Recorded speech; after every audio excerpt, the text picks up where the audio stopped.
Hello again, everybody. Wanted to talk about a particular line of thought that seems to permeate our society, specifically here in America, which is where I live.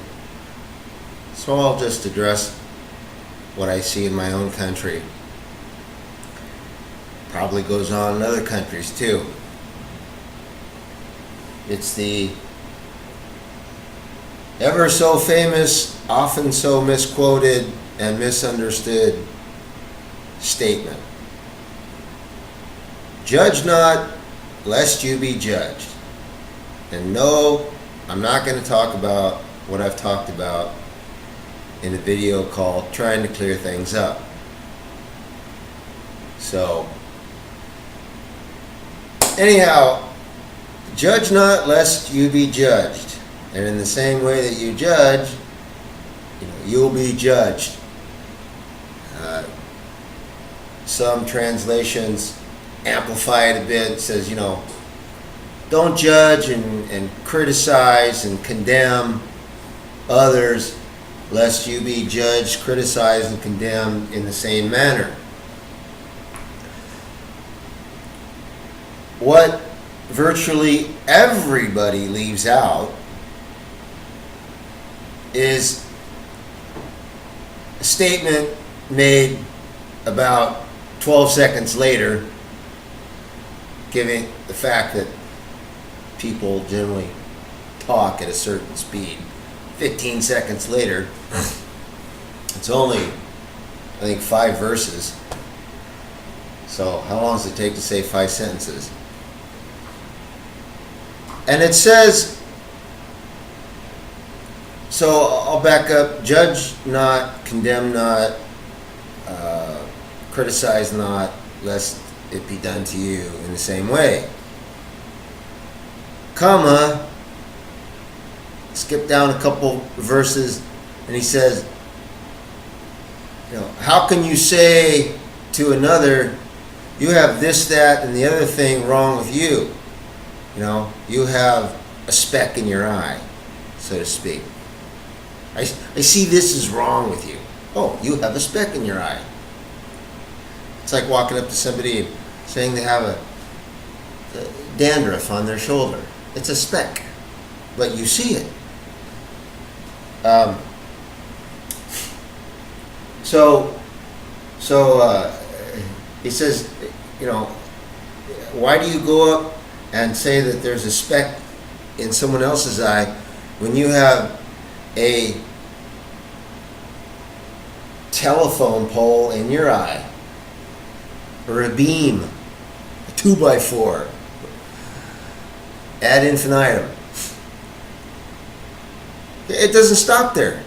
The next thing that he says is, you hypocrite.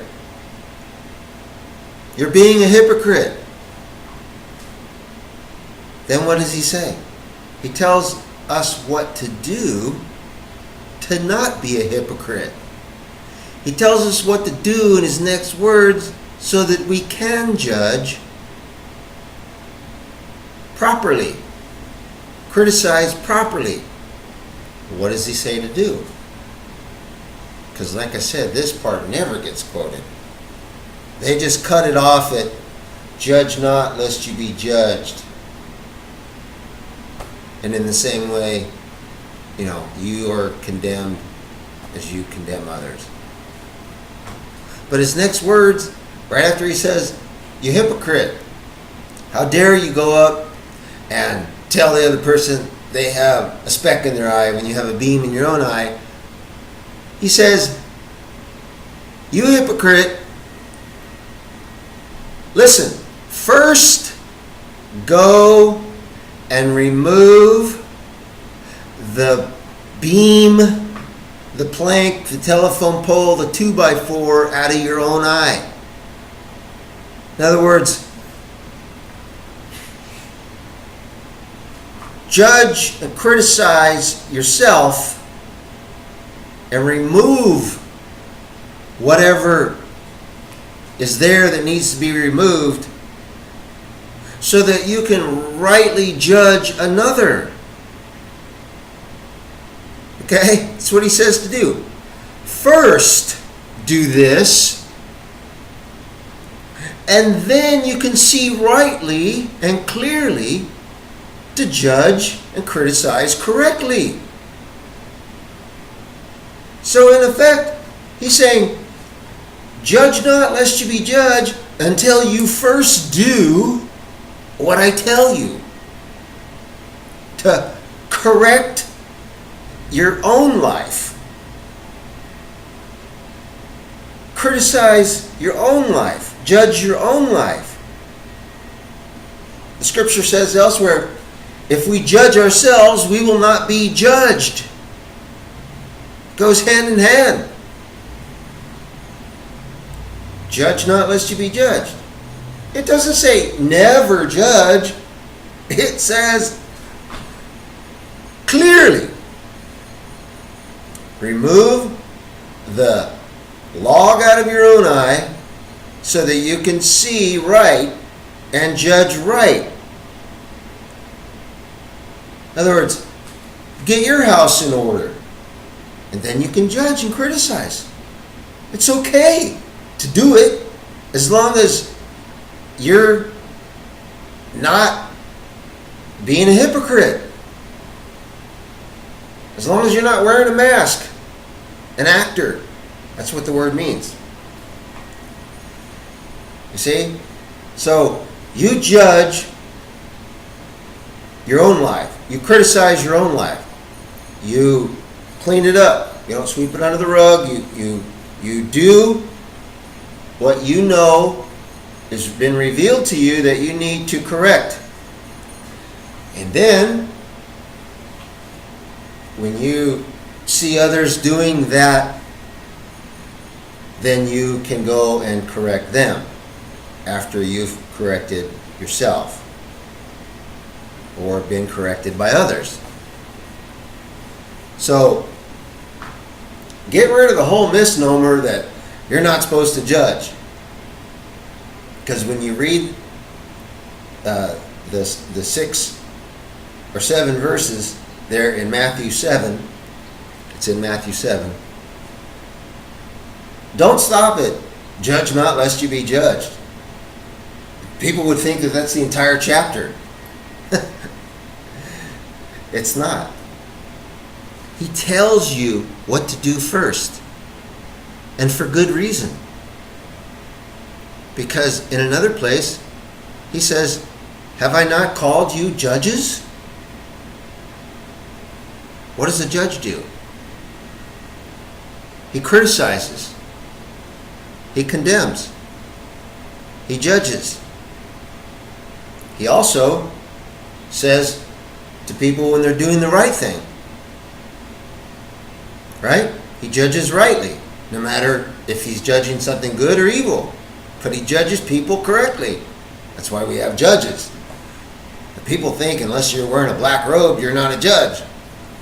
Well, that's a whole lot of BS right there. The Messiah was talking to everybody.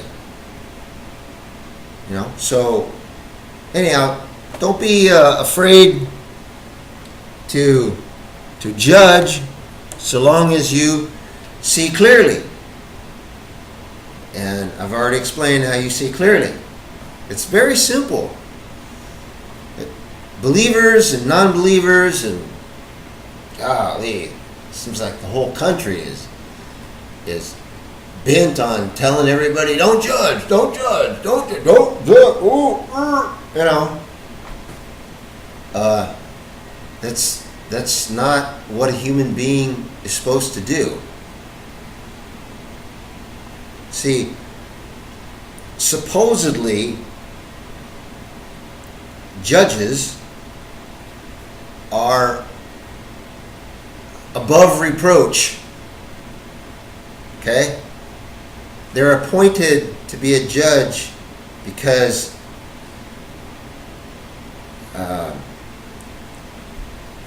they cannot be judged by others. And that's exactly what the scripture says.